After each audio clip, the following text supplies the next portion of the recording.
ఆయన చిటికల వేలు పట్టుకొని ప్రజలంటే ఏంది, ప్రజా సమస్యలు అంటే ఏంది, ఎందుకోసం దాని మీద గలమెత్తాలని చెప్పి నేను నేర్చుకున్నా. ఆ నాయకుడి స్ఫూర్తిగానే నేను సామాజిక తెలంగాణ మాట్లాడినా. భారతదేశం మొత్తంలో ఇన్ని రాష్ట్రాల్లో ముఖ్యమంత్రులు అయితే 75 ఏళ్ళ స్వతంత్ర భారతదేశం, 79 ఏళ్ళు స్వతంత్ర భారతదేశంలో దళితులకి 3 ఎకరాల భూమి ఇస్తా అని చెప్పినటువంటి ఏకైక గొప్ప నాయకుడు కేసీఆర్ గారు. ఆయన దగ్గర నుంచే కదా నేను సామాజిక తెలంగాణ ఎజెండా నేర్చుకున్నది. బీసీలకు ఎవరు వృత్తి పనిదారులు ఉంటే వాళ్ళకి చేయూతనిస్తా అని చెప్పినటువంటి ఏకైక ముఖ్యమంత్రి కేసీఆర్ గారు. చెప్పినట్టుగా డబ్బులు ఇచ్చిండు కూడా. ప్రతి కులాన్ని కాపాడుకునే ప్రయత్నం చేసిండు. అది కాదా సామాజిక తెలంగాణ? నేను మే 1 నాడు లేబర్ డే రోజు మాట్లాడితే దాన్ని చిల్వలు పలువలు చేసి సామాజిక తెలంగాణ పేరుతోని కవిత పార్టీ పెడుతుందని చెప్పి నేను నిన్న చెప్పిన 2 పేర్లు పని కట్టుకొని నా మీద దుష్ప్రచారం చేసిండ్రు. నేనేమైనా తప్పు మాట్లాడినా?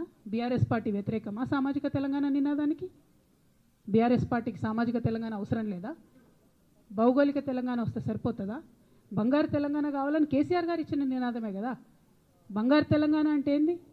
హరీష్ రావు ఇంట్లో బంగారం ఉంటే, సంతోష్ రావు ఇంట్లో బంగారం ఉంటే బంగారు తెలంగాణ అవుతుందా? కాదు కదా. ప్రతి ఒక్క సమాజం బాగుంటేనే బంగారు తెలంగాణ అవుతుంది. నేను అదే కదా మాట్లాడినా. దానికి ఇష్టం వచ్చినట్టు నా మీద స్టోరీ లేపిస్తే నేను భవన్లో పోయి కూర్చొని బాజాప్తా, ఎక్కడో కాదు, బయట ప్రెస్ మీట్ పెట్టలేదు, ఏ ప్రెస్ క్లబ్లో పెట్టలేదు, డైరెక్ట్గా తెలంగాణ భవన్ నా ఆఫీస్ అండి, నా పార్టీ భవన్లో పోయి కూర్చొని నా మీద కుట్రలు జరుగుతున్నది, నా మీద విషప్రచారం జరుగుతున్నది అని చెప్పిన. నేను రామన్నను బుజ్జగించి గడ్డం పట్టుకొని అడుగుతా ఉన్నా, అన్న నీ చెల్లెని, ఒక మహిళా ఎమ్మెల్సీని మన పార్టీ ఆఫీస్లో కూర్చో